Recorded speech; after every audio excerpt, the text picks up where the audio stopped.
3 મહિનાથી વધારે રાજુભાઈ કરપડા જેલમાં રહ્યા અને જેલમાં મંથન એમણે કર્યું હશે અને મંથનનું જે આઉટપુટ છે એ કદાચ એવું આવ્યું હોય કે સત્યના કપડાં પહેરીને અસત્ય કરવું, નીતિના કપડાં પહેરીને અનીતિ કરવી, ઈમાનદારીના કપડાં પહેરીને ભ્રષ્ટાચાર કરવો, આ બધા જ નિશાનો લોકશાહીની આવતીકાલ ભયંકર હોય એવું પુરવાર થાય છે જે આમ આદમી પાર્ટીમાં થઈ રહ્યું છે। આપણી સાથે જન આક્રોશ યાત્રામાં આપણી સાથે જોડાયા છે કરસનદાસ બાપુ, તેમની સાથે વાત કરીશું। કરસનદાસ બાપુ, જન આક્રોશ યાત્રા કેવો અનુભવ હાલ નર્મદા પહોંચી છે? જી, આંખમાં પાણી આવી જાય છે। લોકોની વેદના જે આ 7 જિલ્લા અને ગુજરાતમાં જ્યાં જ્યાં અમે ફર્યા અને લોકોની વેદના સાંભળી પછી ખેડૂત હોય, મજદૂર હોય, વિદ્યાર્થી હોય, નાનો વેપારી હોય, કોઈ પણ ત્રાહિમામ પોકારી ગયા છે ભાજપથી, ત્રાહિમામ।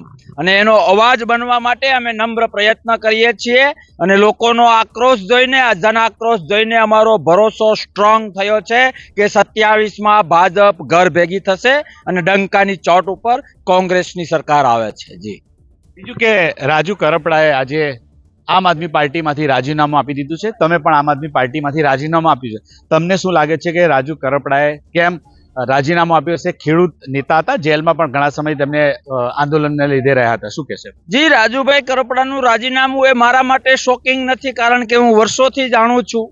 એ વાત કરું એ પહેલા મને એવું લાગે છે કે 3 મહિનાથી વધારે રાજુભાઈ કરપડા જેલમાં રહ્યા અને જેલમાં મંથન એમણે કર્યું હશે અને મંથનનું જે આઉટપુટ છે એ કદાચ એવું આવ્યું હોય કે સત્યના કપડાં પહેરીને અસત્ય કરવું, નીતિના કપડાં પહેરીને અનીતિ કરવી, ઈમાનદારીના કપડાં પહેરીને ભ્રષ્ટાચાર કરવો, આ બધા જ નિશાનો લોકશાહીની આવતીકાલ ભયંકર હોય એવું પુરવાર થાય છે જે આમ આદમી પાર્ટીમાં થઈ રહ્યું છે। મને વ્યક્તિગત એવું લાગે છે કે કદાચ રાજુભાઈને એ પણ ખબર પડી ગઈ હોય કે આમ આદમી પાર્ટી કેવી આ દુનિયાની કોઈ પણ પાર્ટી કે સંગઠનનું અપમાન છે, કારણ કે આમ આદમી પાર્ટી એ કોઈ પાર્ટી નથી।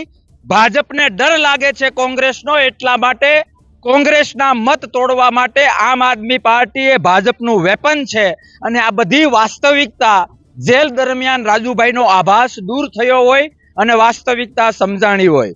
રાજુભાઈનું રાજીનામું નહીં, સમયાંતરે તમને આ બધું જ નવું આમ આદમી પાર્ટીમાંથી બહાર નીકળતા તાકાતવાળા માણસો મળશે, કારણ કે જ્યારે વાસ્તવિકતા સમજાશે, સાહેબ, જ્યાં પરિપક્વતા નથી, દીર્ઘદ્રષ્ટિ નથી, વિઝન નથી, લોકશાહીની ચિંતા નથી, પીડિતો કે ખેડૂતોની ચિંતા નથી, માત્ર ભાજપનો હાથો બનીને જે પાર્ટી એટલે કે આમ આદમી પાર્ટી કામ કરે છે, થોડો સમય જવા દો, તળિયા ઝાટક સાફ થઈ જાય, સાફ। જી, આમ આદમી પાર્ટી એવું કહે છે કે અત્યારે જે એક ગ્રાફ આવ્યો છે કે કોંગ્રેસ બીજાથી 3જા નંબરે ગઈ છે, આમ આદમી પાર્ટી બીજા નંબર છે। આમ આદમી પાર્ટીને લોકોના પ્રશ્નો ઉઠાવે છે એટલે લોકો પસંદ કરી રહ્યા છે, એ બાબતે શું કહેશો? અરે સાહેબ, માસ સાયકોલોજી તો અમે પણ વાંચેલું છે અને જાણીએ છીએ। આ આમ આદમી પાર્ટી અને બીજેપીની મિલી ભગત છે, આવા સર્વે કરાવીને મોરલ તોડવા માટેની વાત છે, પણ એ મોરલ તોડવા માટે જે નીકળ્યા છે એને મારે કહેવું છે कि टूटने का इंतजार करने वाले लोगों वो कभी नहीं टूटता, जिसने टूटना क्या है वो सिखाया है। એને જે સર્વે કરવા હોય એ કરે। તમારા માધ્યમથી ભાજપને મારે એ પણ કહેવું છે કે આવા માસ સાયકોલોજીના ઉપયોગ કરવા કરતા જો સર્વે કરવાની બહુ ઉપડી હોય ને તો સેટિસ્ફેક્શન રેશિયો, હ્યુમન સેટિસ્ફેક્શન રેશિયોનો સર્વે કરાવો તો ગુજરાતમાં કોણ કેટલું ખુશ છે અને કોણ કેટલી વેદનામાં છે એની વાસ્તવિકતા ખબર પડશે। જી, રાજુભાઈને કોંગ્રેસમાં આમંત્રણ આપો છો કે કોંગ્રેસમાં આવી જાય? જી, રાજુભાઈ મારા ખૂબ નજીકના મિત્ર છે અને હતા અને રહેશે। આઈડિયોલોજી અમારા બંનેની અલગ થઈ ગઈ। જો રાજુભાઈ કોંગ્રેસમાં આવશે તો કદાચ સૌથી વધુ ખુશ હું થઈશ, સોનામાં સુગંધ ભરશે અને યસ, તમારા માધ્યમથી હૃદયના ઉમળકાથી આમંત્રિત કરું છું। જી, બીજું આ હતા કરસનદાસ બાપુ, જેઓએ રાજુ કરપડાજી અત્યારે આમ આદમી પાર્ટીમાંથી જે રાજીનામું આપ્યું છે એ બાબતે તેમને કહ્યું છે કે તેઓ કોંગ્રેસમાં તેમને આમંત્રણ પણ આપે છે। નરેન્દ્ર પેપરવાલા, ગુજરાત તક, નર્મદા।